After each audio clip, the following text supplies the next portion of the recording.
Assalamualaikum warahmatullahi wabarakatuh. Laporan hasil praktikum instalasi pas changeover system. Nama Dema Fanda Putra dengan NIM akhir 07 dari kelas B1. Tanggal praktikum, tanggal pelaksanaan adalah Selasa 28 April 2026.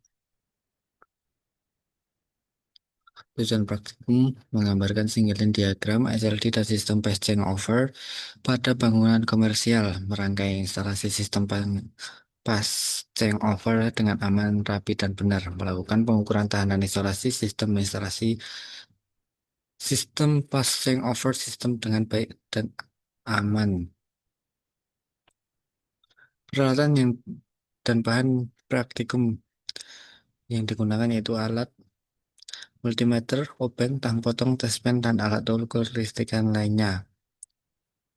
Untuk bahannya, yang paling utama kabel NDA dan NJAF ya. Untuk panjang secukupnya, terminal kabel, saklar seri, stop kontak atau kontak-kontak, fitting lampu, dan lampu. Untuk bagian panel, MCB, magnetic kontaktor, dan LCB. Langkah-langkah instalasi, persiapan bahan dan peralatan, menyiapkan keseluruhan komponen yang dibutuhkan seperti kabel, saklar, stop kontak, dan terminal. Memastikan semua alat ukur seperti multimeter dalam kondisi baik dan terkalibrasi dengan benar. Pemasangan kabel sesuai diagram. Melakukan pemasangan kabel mengikuti diagram instalasi yang telah dirancang. Memastikan jalur kabel rapi, aman, dan sesuai dengan standar kelistrikan yang berlaku. Langkah-langkah instalasi prosedur pemasangan. Pemasangan bahan pada posisi yang telah ditentukan sesuai diagram instalasi. Pastikan kabel terhubung dengan benar pada terminal dan kenyangan baut pengikat dengan kuat. Pengujian instalasi menggunakan alat ukur tersebut untuk memastikan tidak ada konsleting. Lakukan pemeriksaan keselamatan ke menyeluruh sebelum menyalakan sumber listrik utama. Dan pastikan dalam persetujuan dosen atau asisten dosen. Pengamatan dan pengukuran. Hasil pengukuran parameter kelistrikan tegangan menunjukkan 217 volt stabil ya. Titik awal dan titik akhir sama. Pengamatan dan pengukuran. Hasil pengukuran parameter untuk arus keseluruhan 40 ampere ya.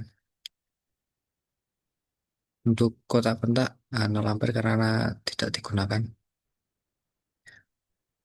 Untuk tahanan isolasi FN0 fase ground 0 OL ya, tidak terhubung. Ground netral OL tidak terhubung. Untuk gambar miring diagram sendiri, di sini saya akan mulai menjelaskan untuk bagian dari KWH meter. Untuk sumber dari bawah sumber PLN masuk langsung melewati MCB dan masuk ke KWH meter. Dari KWH meter jalur keluar menuju satu buah LCB satu pas.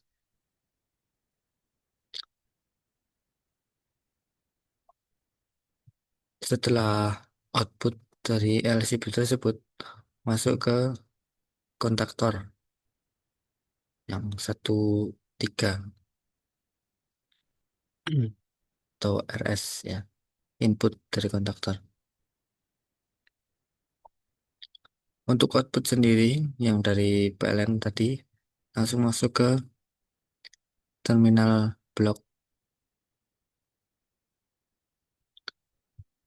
Untuk bagian lampu PLN kita, oh ya, yang dari sumber KWH tadi di jumper masuk ke A1 dari magnetic kontaktor.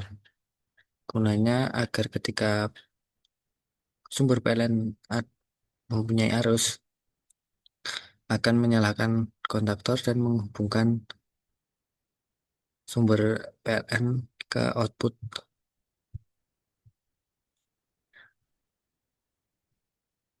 Untuk lampu indikator jauh dari PLN, dan untuk sumber kedua yaitu genset ya. Dari output genset langsung masuk ke MCB, MCB 2 pas.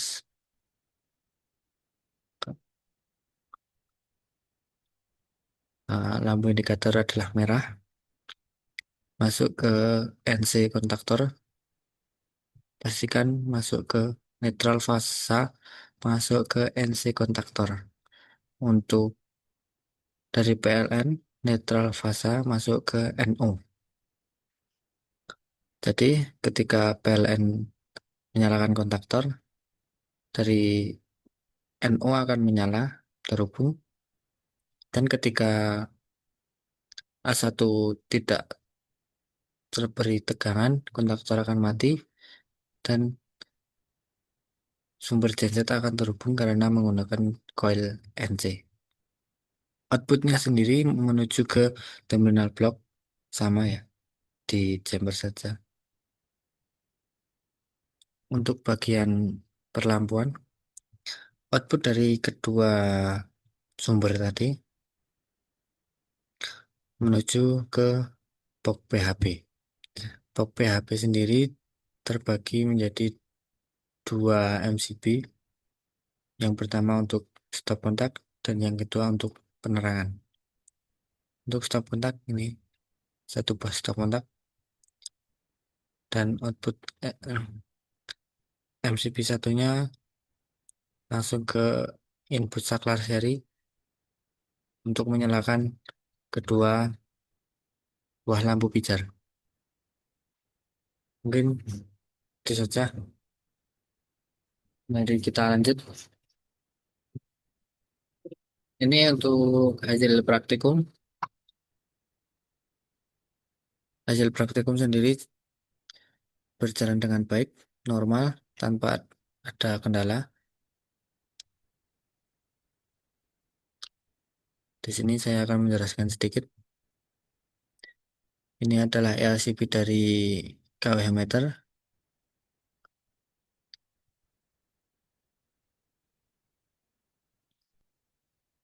dan ini adalah MCB dari genset. Karena tidak ada MCB 2 pas, saya menggunakan MCB 3 pas.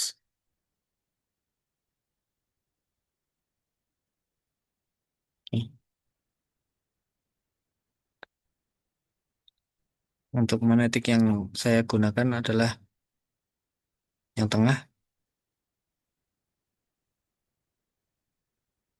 coil 13 yang saya pakai, outputnya 24. Untuk NC sebelah atas sini dan sini. Oke, nah, ini untuk foto keseluruhan. Ini tampak depan. Karena kemarin ada kendala sedikit, lampu hijaunya tidak menyala, dan saya menggunakan lampu merah dan kuning. Hasil utama praktikum, instalasi kelistrikan berhasil berfungsi dengan sempurna. Tegangan listrik stabil tercatat pada 217 volt dalam batas aman standar PLN dengan arus listrik mengalir sebesar 0,40 ampere. Semua sambungan kabel terpasang rapi dan aman memenuhi standar keselamatan instalasi. Hasil pengukuran menunjukkan tidak ada kebocoran arus dan resistensi sambungan dalam batas normal, membuktikan keberhasilan praktikum instalasi kelistrikan. Analisis dan distribusi. Berdasarkan hasil praktikum, sistem ini bekerja seperti saklar pintar yang memastikan operasional gedung tetap berjalan tanpa intervensi manual saat terjadi kegagalan pada sumber energi utama. Mekanismenya deteksi dan pengalihan otomatis yang berfungsi sebagai jembatan keamanan.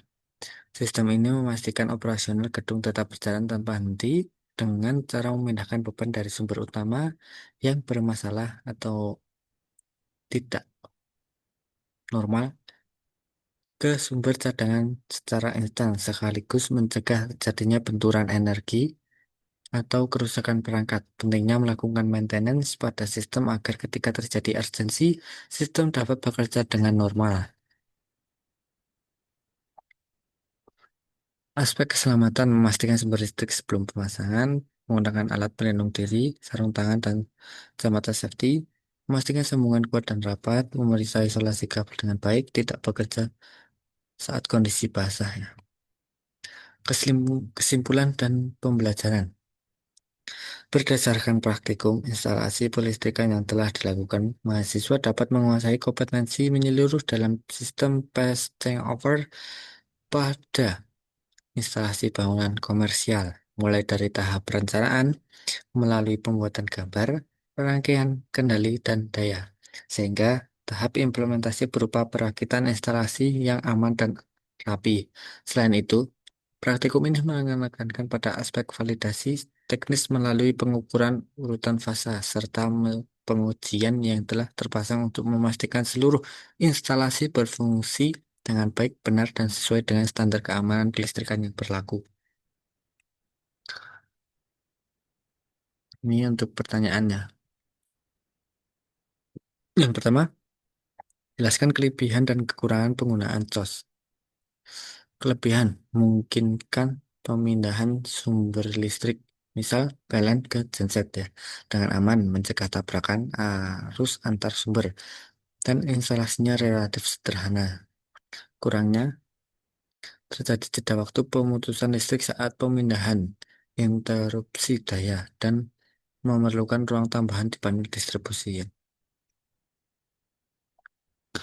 Bagaimana sistem kerja otomatis changeover satu pas yang Anda buat? Sistem kerja dengan memantau tegangan pada sumber utama PLN. Ketika sumber utama padam, sensor atau lerai akan mendeteksi hilangnya tegangan dan secara otomatis mengaktifkan pemindahan kontak ke sumber cadangan atau genset atau UPS. Saat sumber utama kembali normal, sistem akan otomatis memindahkan beban kembali ke PLN dan mematikan sumber cadangan.